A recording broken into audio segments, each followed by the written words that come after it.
Hello and welcome. Well, it's springtime, which is one of my favorite times of the year, and the bundle this week is inspired by that feeling of spring and bringing the garden into your home, which is something that I think is so wonderful about what we do is we allow you to, take that feeling that you get from walking outside and seeing, crocuses and daffodils, popping up in yards or window boxes, and create something similar in your house.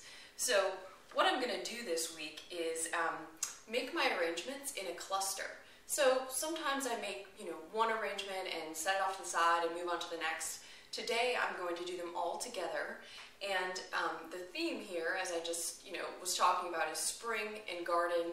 So imagine almost like we're creating a garden in our vases. So the first thing I'll do is take one of my aspidistra leaves, trim off the stem, curl it up, and stick it right into the largest vase I have. Then the next thing I'm going to do is add leaves to my smaller vases, but here's a neat trick, is I'm going to take one of the tulip leaves that's sort of curled over. Sometimes this happens with tulips in transport, the leaves get a little bruised up. And I'm just going to curl this up and stick it right in my tiniest vase here. And I'm going to do something similar with my medium-sized vase. Again, taking off any leaves from my tulips that have sort of, given up as I joke around. They're just ready to go in the trash, but actually we can use them here. And I love to do that. So let's get these inside the vase to cover up the stems when we put them in. Okay, great. We still have one more aspidistra leaf here, too, which I'm going to use. I'm going to trim it up a little bit, pop this guy through, and have it in the back of my largest vase, just sort of a design element, cool look. Okay, so now it's time for the greenery. We have Buperum, which is a really beautiful spring-type green. It has little bits of yellow here on it that open up over time. It has sort of a grass-type feel to it, which I thought would be fun, again, to make our inside garden.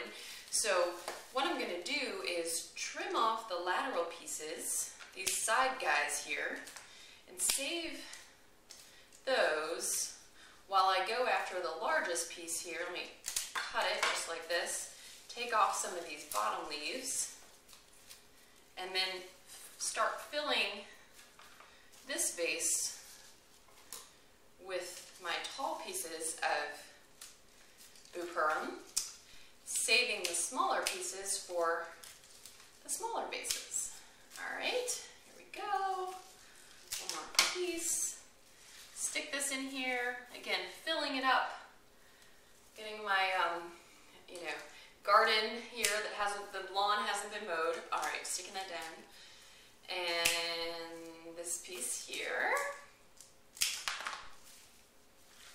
Right, and I'm going to fill this vase and then start on my smaller ones with my other pieces here. So I can just pick up a bunch of them in my hands, give them a trim, and stick them right down into the medium-sized vase. And I have my other little bits here for the tiny vase all ready to go. Trim it up.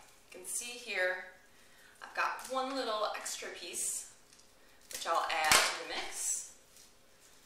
Great. Sticking this in. And I see I have a little bit left over. So let me just trim that up, stick it in the back here. Great. Okay, so I've got my base ready to go. Next up, I'm going to go ahead and put in my Seafoam Status. So this is a beautiful color, purple. I love it. It comes from California. It's awesome because it has these great lateral pieces, so I can trim off this little bit for my mini vases and stick the largest one into the largest vase. And I've used this before, but it's a real favorite of mine, so you may see it here again, and I hope you enjoy it. It dries really beautifully. So after some of your other flowers start to go in a couple weeks, you could save it and just dry it and use it as a permanent element somewhere in your home. So the little pieces that I trimmed off can go right into my medium and tiny vase. And I've got one more large stem here, so let me get that going. Take off some little pieces again, right into the small vase. And what's so fun about arranging this way is you get, your 3 done at once. All right, there we go. Let's see, let's put this one in the tiny bit here. Awesome. All right, got this set. Now, the next flower I want to go ahead and get in is the Peruvian lily, or Alstroemeria. Really nice white color. It's going to open up. It's a great flower because it's very long lasting, and I love the shape. So I'm going to trim it down and just start placing it in. Actually has a similar shape to crocuses, which I love, and this reminds me of it. So it's a little bit of that garden feel is coming back in our shapes and designs as well. So let me get this last piece, trim it down, stick it in my medium-sized vase, and then perhaps save this last stem for the tiniest one right here. Great. Okay, now tulips. So you saw me pull apart the leaf. Now I want to actually use it as the flower. These are gorgeous lavender tulips. They're coming from Holland. It's awesome. It's tulip time. So I'm going to just trim them and start sticking them in my vase. Now, you'll notice that your tulips will grow in water. So over time, they actually will grow an inch or two, and it's kind of fascinating to watch that happen. They'll also turn towards the light depending on where you put them in your house. So tulips are just really neat, cool flowers for that reason. And if they grow out larger than you like, you can always, retrim them throughout the week. This piece I think will stick in here, and then I'm gonna put, let's see, maybe 3 into my medium vase and leave the very last one for my tiny vase. So I've got 3 in the big, 3 in the small, or excuse me, 3 in the medium, and then 1 in my littlest vase. All right. Here we go. Trimming this down, sticking it in. All right.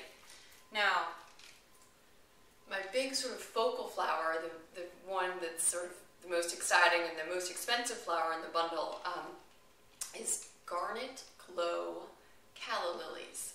So I love the name, I love the color, the shape of the calla lily is gorgeous. They look beautiful on their own, but they're certainly the sort of finishing touch to this garden style arrangement.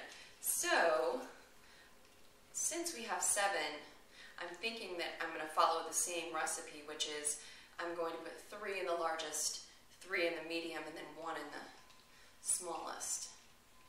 So what I'll do before I place them in is give them a little bit of a trim. And I'm not going to cut very much off the stem length because they aren't very long, and they come to us that way. But it's okay that they aren't, really long stem flowers, because they also have a great shape that can sort of fly out of your vase beautifully, just like this. Okay. And then let's see, I'll save my last one for the tiny vase. Here, I may even keep the height on them and just let them, again, sort of be growing out of my garden. Well, I might bring it down a teeny bit. I often, figure this stuff out as I'm going along, so I'm assuming you may do the same, and that's fine. It's good to recut the stems of flowers. All right. Last one here. sticking it into my smallest vase. And now I have my beautiful garden cluster that can stay this way or be placed around the house wherever you like. And I hope it helps, bring that feeling of spring into your home. And thank you so much for being a subscriber.